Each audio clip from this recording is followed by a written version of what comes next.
بسم اللہ الرحمن الرحیم نحمدہ و نصلی علی رسول الکریم۔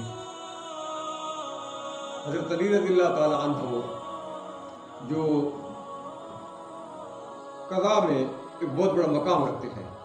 ویسے تو تمام صحابہ بہت بڑے بڑے اوصاف اور صفات کے حامل ہیں، اور مختلف صحابہ کی مختلف صفات ہیں، جن میں حضرت علی کی سب سے نمایاں صفت اور نمایاں وصف جو ہے وہ ہے قضا۔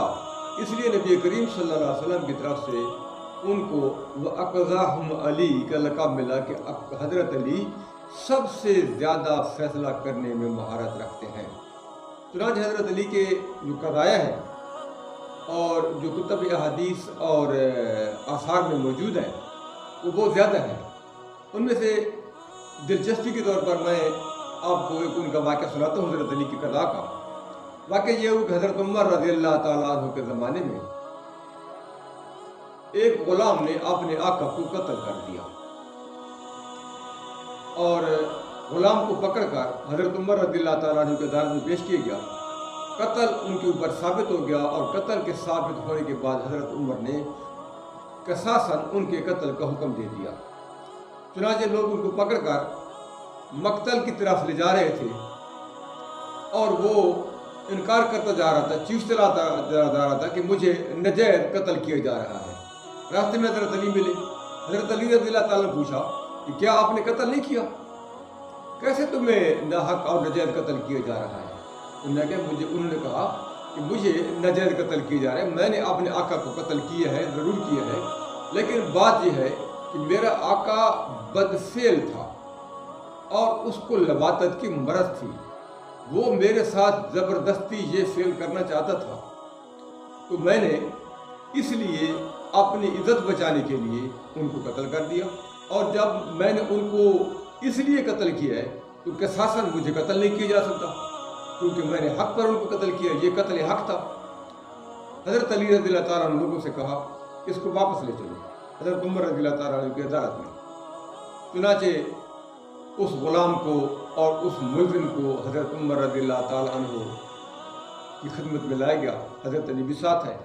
حضرت علی رضی اللہ تعالیٰ عنہ نے فرمایا اے امیر المومنین، یہ شخص تو یہ بات کر رہا ہے۔ حضرت عمر رضی اللہ تعالیٰ نے فرمایا کہ اس کے قتل کرنے کے اوپر تو گواہ موجود ہیں کہ اس نے قتل کیا ہے، لیکن یہ دعویٰ جو کر رہا ہے کہ وہ میرے ساتھ یہ کام کرنا چاہتا تھا، اس کے اوپر کوئی گواہ نہیں ہے، تو اب اس کا کیا کیجیے؟ اس کو تو قتل ہی کرنا پڑے گا۔ حضرت علی نے فرمایا کہ آپ اس کا فیصلہ کے لیے مجھے تھوڑا سا وقت دے دیں، میں اس کی تفتیش کرتا ہوں۔ چنانچہ حضرت علی رضی اللہ تعالیٰ عنہ اس آدمی کو ساتھ لے گئے اور اپنے گھر لے گئے، اور پھر ان سے پوچھا کہ تمہارے پاس کوئی گواہ ہے؟ انہوں نے کہا گواہ تو نہیں ہے۔ تو حضرت عمر رضی اللہ تعالیٰ عنہ نے پوچھا کہ تمہارے وہ آقا جو ہے، دوسرے لوگوں سے پوچھا اس کی قبر کہاں ہے؟ تو حضرت علی رضی اللہ تعالیٰ عنہ کو بتا دیا کہ یہ قبر جو ہے یہ اس آقا کی ہے جس کو اس غلام نے قتل کیا ہے۔ چنانچہ حضرت علی رضی اللہ تعالیٰ عنہ نے اس آقا کی قبر کھدوانے کا حکم دیا، یعنی قبر کو شائع کی گئی۔ جب قبر کو شائع کی گئی تو کیا دیکھتے ہیں کہ قبر میں میت نہیں ہے، قبر خالی پڑی ہے۔ جس کو 3 دن یا 4 دن یا چند دن پہلے دفن کیا گیا تھا وہ قبر میت سے خالی ہے، اس قبر میں کوئی میت ہی نہیں ہے۔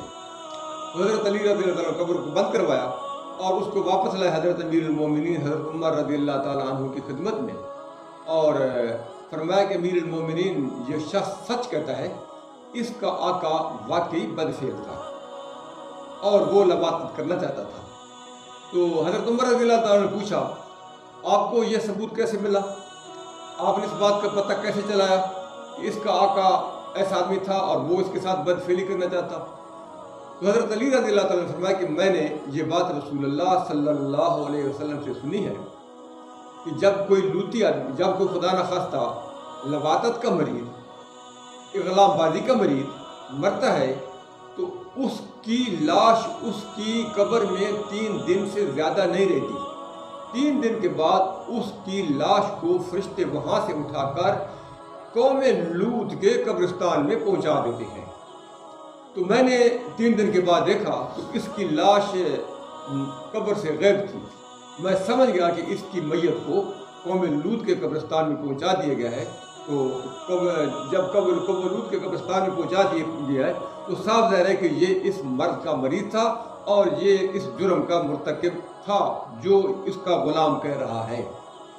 تو اس سے ایک تو حضرت علی رضی اللہ تعالیٰ عنہ کی قوت فیصلہ، اور کہ اللہ تعالیٰ نے ان کو فیصلے کی کیسی استعداد اور قوت دی تھی، جہاں اس بات کا پتہ چلتا ہے وہاں دوسری طرف اس بات کا بھی پتہ چلتا ہے کہ یہ اغلام بازی اور لواطت کتنا کبیر اور شنی جرم ہے کہ جس کے مرتکب کو اس کی قبر میں جگہ ہی نہیں ملتی، حتیٰ کہ فرشتے اس کو اٹھا کر قوم لوط کے قبرستان میں پہنچا دیتے ہیں، اور قوم لوط کے قبرستان میں ان کے ساتھ جو کچھ ہو رہا ہے یہ کسی مسلمان سے ڈھک کر چھپا نہیں ہے۔